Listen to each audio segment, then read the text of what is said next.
Assalamualaikum warahmatullahi wabarakatuh. Waalaikumsalam. Dengan saya Khadijah Abdul kami angkatan CGD 11 Kota Surakarta, yang di sini saya akan mewawancarai tentang pengambilan keputusan. Kemudian di sini saya hadirkan di samping saya Kepala Sekolah SD Muhammadiyah 20 Sidoarjo, yaitu Bapak Joko Susilo, STP SPDI MPD. Baik, selanjutnya saya akan memulai wawancara pada siang hari ini. Assalamualaikum Pak Joko. Waalaikumsalam Bida. Bagaimana kabar hari ini? Alhamdulillah sehat-sehat. Ya, Bida juga ya sehat-sehat. Alhamdulillah Pak. Begini Pak Joko, di sini saya mau menyampaikan beberapa pertanyaan yang berkaitan dengan tugas saya Pak Joko di demonstrasi konseptual tugas CGD angkatan 11 Kota Surakarta.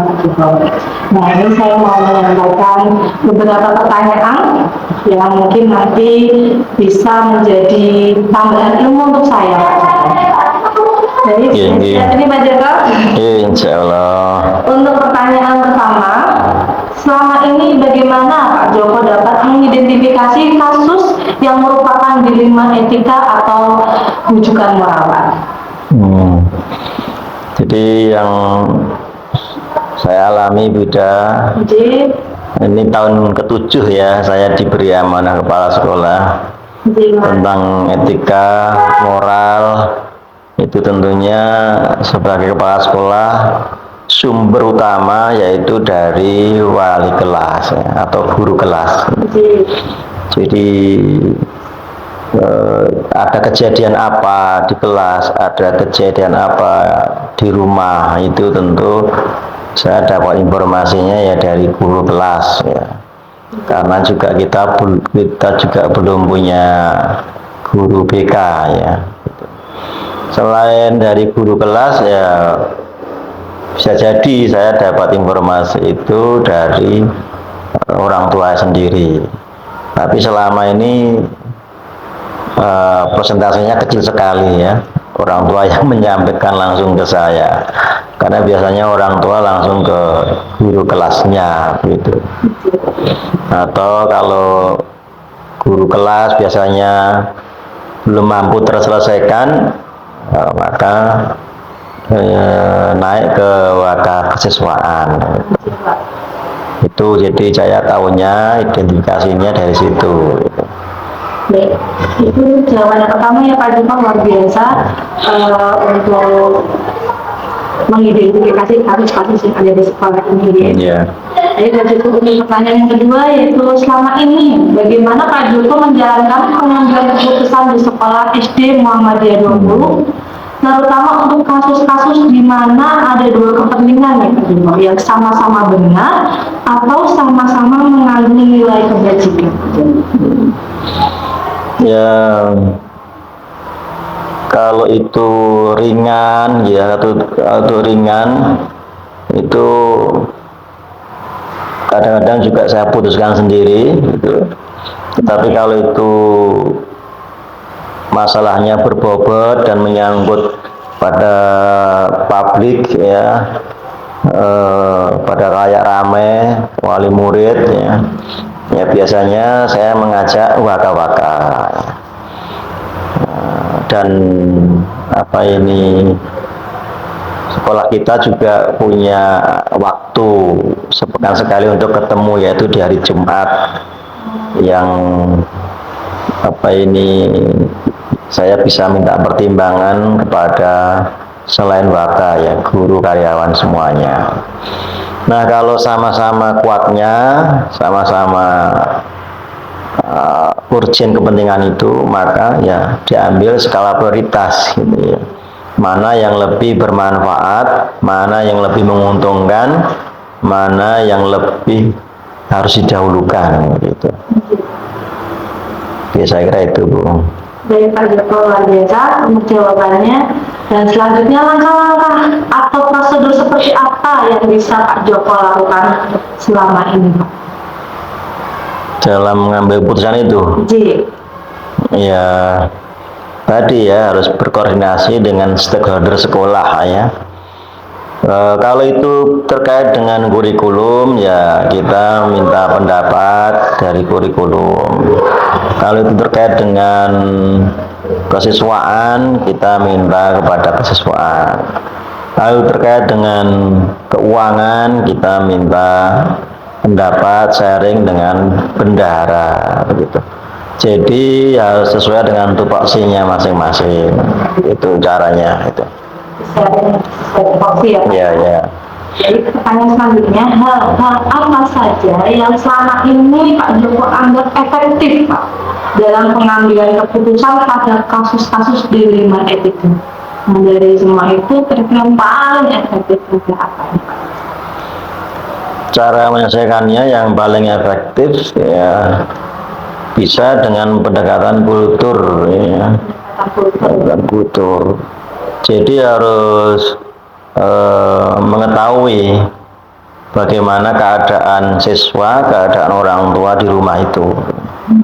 Jadi mungkin masalahnya sama, tapi treatmentnya beda-beda ya, sesuai dengan keadaan siswa atau orang tua itu.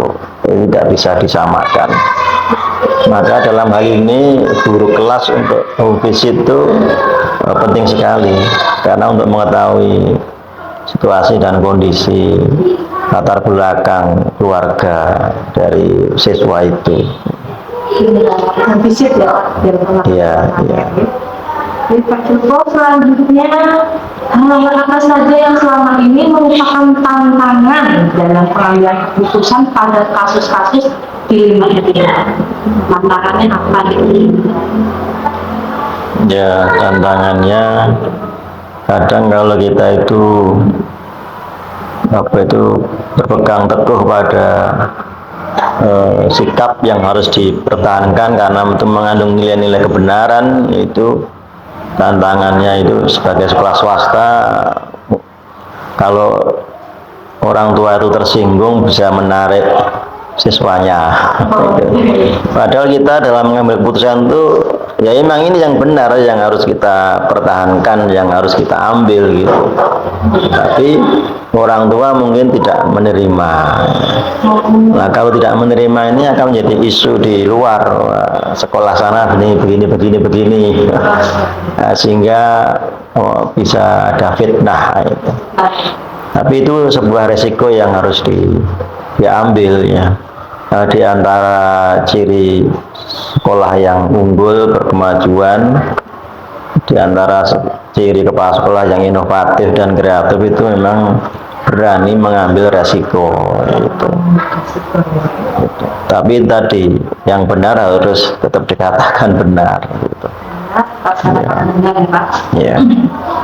Baik, terima kasih Pak Joko luar biasa atas jawabannya. Kemudian, apakah Pak Joko memiliki sebuah jadwal tertentu Pak dalam sebuah penyelesaian kasus dilema etika? Apakah Pak Joko langsung menyelesaikannya di tempat atau memiliki sebuah jadwal tersendiri untuk menyelesaikannya Pak? Bentuk atau prosedur seperti apa yang ingin Pak Joko jalankan? Kalau masalah itu situasional ya, tergantung kasusnya juga ya. Kalau memang ringan itu bisa langsung ya, ada masalah gitu, wali murid datang misalnya atau guru kelas yang konsul itu, kalau memang ringan langsung diambil keputusan bisa gitu. Tapi kalau memang sedang, bisalah kita dengan guru kelasnya. Kalau memang itu berat ya harus melibatkan semua wakil misalnya. Atau kalau berat itu bisa kita menunggu di hari Jumat yang kebiasaan kita duduk bersama. Karena di sekolah kita alhamdulillah sudah terbangun, sudah menjadi sebuah kultur bahwa setiap Jumat semua stakeholder duduk bersama ya, tadarus kultum, mengevaluasi kegiatan sepekan dan merencanakan kegiatan yang akan datang. Jadi tinggal menunggu, tinggal melihat masalahnya ya. Yang bisa langsung ya langsung, yang bisa ditunda, karena berat ya ditunda gitu. Pertanyaan selanjutnya Pak Joko, untuk adakah seseorang atau tokoh-tokoh apa yang selama ini mempermudah atau membantu Pak Joko dalam pengambilan keputusan dalam kasus-kasus dilema etika, Pak?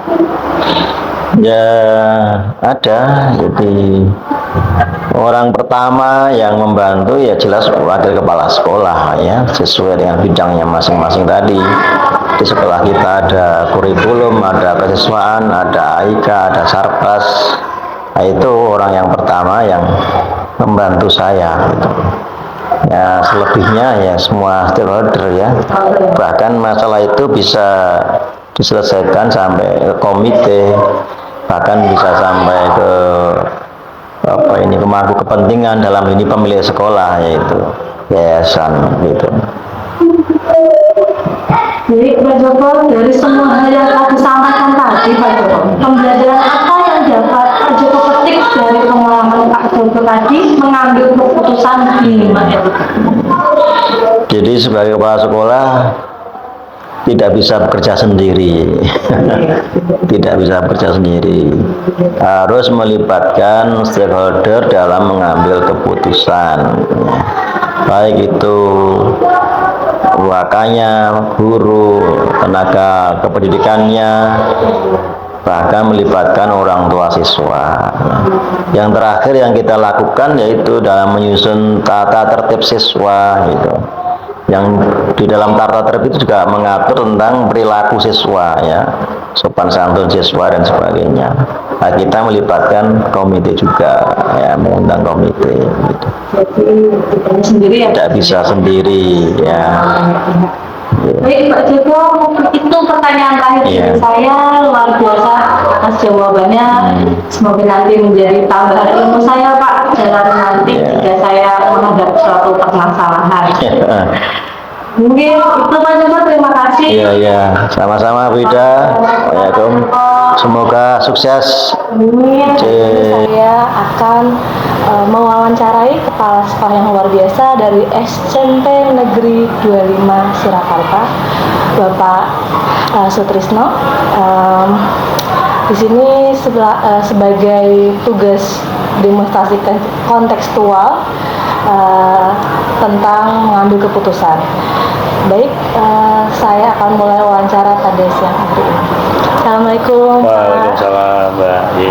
Bagaimana Pak kabarnya? Alhamdulillah, baik Mbak. Alhamdulillah. Baik Pak, saya mohon izin untuk bertanya, wawancari Bapak untuk menjadi nanti suatu tambahan ilmu buat saya ya Pak ya. Jadi yang pertama ini bagaimana Bapak dapat mengidentifikasi kasus-kasus yang merupakan dilema etika atau wujudan moral Pak? Iya, untuk mengidentifikasi itu biasanya kalau terjadi kepentingan atau nilai-nilai yang bertentangan. Seperti itu.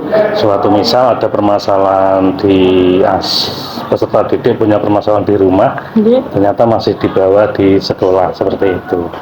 Satu contoh kemarin di SMP Negeri 25 itu ada anak yang setiap pulang ternyata dia harus membantu orang tua untuk mencari nafkah sebagai tukang parkir, seperti itu. Nah di situ kan nilai kebajikannya dia membantu orang tua, tapi di sekolah anak itu juga kategori anak baik, kadang sering membantu teman-temannya, saling suka, intinya anak baik lah. Cuman kadang tidak bisa maksimal, ada nilai minusnya sedikit karena tidak bisa maksimal dalam pembelajaran gitu. Ya kadang banyak tidurnya seperti itu. Oh gitu ya Pak. Baik Pak. Nah dengan itu selama ini kira-kira bagaimana Bapak menjalankan pengambilan keputusan di sekolah Bapak, terutama untuk kasus-kasus di mana ada dua kepentingan nih Pak, yang mana sama-sama benar atau sama-sama mengandung nilai kebajikan Pak?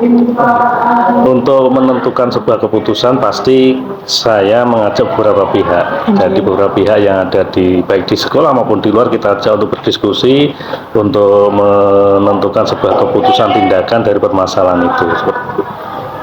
Gitu ya betul. Baik Pak, nah setelah tadi pengambilan keputusan, kira-kira langkah-langkah apa nih Pak? Atau prosedur seperti apa yang Bapak biasa dilakukan selama ini? Iya, untuk langkah pasti kita tidak langsung menentukan sebuah kebijakan, tidak, tapi kita harus mencari data dulu, datanya seperti apa. Oke. Kalau sudah data terkumpul, kita identifikasi. Nah, dari identifikasi dari beberapa pihak itu tadi, baru kita rumuskan tindakan-tindakan yang nantinya untuk memecahkan permasalahan itu tadi. Gitu. Baik Pak, kemudian nih Pak, kira-kira hal apa saja yang selama ini Bapak anggap efektif Pak dalam mengambil keputusan pada kasus-kasus dilema etika? Oke. Selama ini yang paling efektif dalam memecahkan suatu permasalahan, bagi yang itu mengandung dilema etika atau yang tidak, itu adalah kebersamaan. Kebersamaan, saling terbuka untuk berdiskusi memecahkan permasalahan itu tadi. Jadi kebersamaan ya Pak Iya. ya. Baik, hal-hal apa saja yang selama ini merupakan tantangan nih Pak dalam pengambilan keputusan Bapak pada kasus-kasus dilema etika? Iya, kalau yang dianggap tantangan mungkin kembali ke awal tadi, yaitu dalam pencarian data. Dalam pengumpulan data itu banyak sekali, kalau bisa dikatakan tekanan juga tidak, tapi itu tantangan karena sumber data dari A dan B itu kadang sedikit berbeda, sehingga kita memang benar-benar harus filter data yang paling baik atau yang benar seperti apa, itu kita rumuskan untuk merumuskan pemecahan masalah itu tadi. Jadi paling bertentangan, paling berapa ibaratnya untuk mencari data itu tadi. Itu. Tantangannya ya Pak, Tantangannya, untuk ya. memfilter data-data tadi juga ya Pak ya. Baik Pak, apakah Bapak memiliki sebuah jadwal tertentu nih dalam sebuah penyelesaian kasus dilema etika? Apakah Bapak juga langsung menyelesaikan di tempat? Atau memiliki sebuah jadwal tersendiri nih Pak untuk menyelesaikan bentuk atau prosedur seperti apa yang Bapak ingin jalankan?